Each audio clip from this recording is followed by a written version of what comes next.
विधानसभा में आज उस समय अजीबोगरीब स्थिति पैदा हो गई जब पांकी के बीजेपी विधायक कुशवाहा शशिभूषण मेहता ने अपना भाषण ही फाड़ दिया। दरअसल वे कम समय मिलने से नाराज़ थे और उन्होंने कहा कि बड़ी मछली हमेशा छोटी मछली को खा जाती है। ये तो उन्होंने पढ़ा और सुना था, लेकिन अब उसे उन्होंने महसूस भी किया है। उनका इशारा पूरी तरीके से अपनी ही पार्टी की विधायक डॉक्टर नीरा यादव पर था, जो 23 मिनट बोली। कुल 26 मिनट का समय था, उसमें से 23 मिनट का समय नीरा यादव ने लिया और उनकी नाराज़गी स्पीकर से भी थी, अपनी पार्टी से भी थी, दोनों से ही थी। आइए सुनते हैं क्या कहा है सदन से निकलने के बाद कुशवाहा शशिभूषण मेहता ने। देखिए, हम पलामू जिला के अति पिछड़ा क्षेत्र पांकी से चुनकर आए हुए हैं और अति पिछड़ा क्षेत्र से अति पिछड़ा वर्ग से भी आते हैं। यहाँ पर हमने जो अभी तक देखा और पाया कि अपने पलामू के शहीद नीलांबर पीताम्बर की तस्वीर कहीं भी लगी हुई दिखाई नहीं पड़ रही थी, जिनका शहादत हुआ है। 28 मार्च को हम लोग बड़े धूमधाम के साथ उनकी शहादत को मनाते हैं। उनकी फांसी दी गई थी हमारे नीलांबर पीताम्बरपुर के छौनी एक जगह पे। हमने सूचना पर देने का प्रयास सुबह से चिल्लाते रह गए अवंतो गत्वा चिल्ला करके थक गए। हमने ये महसूस किया कि हम सत्ता में नहीं हैं, इसलिए सदन एक आंख में काजल एक आंख में सुरमा लगाते हैं। अब इससे ज़्यादा एक व्यक्ति को सदन अगर 5 बार सूचना ले, व्यवस्था पर बोलने दे और दूसरे को डांट के बैठा दे, तो ये दुर्भाग्य की बात हो सकती है। इसलिए काफ़ी हम आहत और काफ़ी हम दुखी हैं आज सदन के इस रवैये से।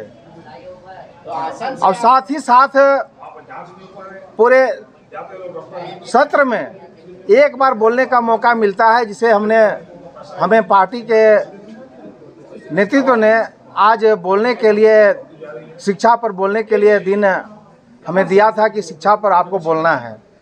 26 मिनट का टाइम सदन से दिया जाता है, पर ये हमारे पार्टी को दिया गया, जिसमें कि आपको 2 लोगों को बोलना है। बड़ी बहन पूर्व मंत्री नीरा यादव जी, डॉक्टर नीरा यादव जी को पहले बोलने का है, और बड़ी हैं, निश्चित रूप से बड़प्पन है उनकी होनी चाहिए कि भाई छोटा भाई को भी कम से कम 10 मिनट तो टाइम देना ही चाहिए। हम पूरे उस शिक्षा के क्षेत्र में क्या क्या सो सरकार की कामियां, क्या सजेशन दिया सकता है, कैसे गुणवत्तापूर्ण शिक्षा की आवश्यकता है, राज्य को क्यों जरूरी है, बच्चों को कैसे यहाँ से टैलेंट है सो पलायन करके दूसरे राज्य में जाते हैं। बहुत सारे नेतरहाट की क्या स्थिति है। पिछले बार नेतरहाट में 14 करोड़ 75 लाख रुपए का ये था बजट था। इस बार है सो कि 10 करोड़ कर दिया गया। कई मुद्दों पर बोलने की इच्छा थी और उसके लिए तैयारी करके हमने रात भर जग करके और ऐसो विभिन्न किताबों से पिछले बार इस बार का तैयारी करके रखा। लेकिन मात्र बोलने का जब 2 मिनट 3 मिनट का टाइम अगर मिले तो निश्चित रूप से उतने में ऐसो बोलने का कोई औचित्य नहीं रह जाता है। इस पर ऐसो पार्टी के नेतृत्व को हम अपनी भावना से अवगत कराएंगे कि किस प्रकार से बड़ी मछली छोटी मछली को निगलती है और किस प्रकार से नए सदस्यों का अपमान होता है, किस प्रकार से नए सदस्यों का शोषण होता है। इसको हम रखने का काम करेंगे। आसन बोलने के लिए ऐसा नहीं दिया गया, आसन से भी हमको तकलीफ है। और पार्टी के द्वारा टाइम दिया गया था, उसमें बड़ी मछली छोटी मछली को निगल गई। अब बड़ी मछली जो है सो पहले बोली, अब बड़ी मछली का मतलब हुआ कि आप पूरे टाइम ले लिए। तो हम तो नए हैं, नए लोगों को ज़्यादा प्रोत्साहन मिलना चाहिए, नए लोगों को बोलने का मौका मिलना चाहिए। अब नहीं आपको समय दे रहे थे बोलने, क्या बोलने के लिए समय देंगे। अब हम सुनने के लिए 2 लोग सदस्य बचे हुए हैं, तो सुना करके किसको बिल्डिंग को सुनाते हैं हम, किसको सुनाने दिए थे। बहुत बहुत धन्यवाद।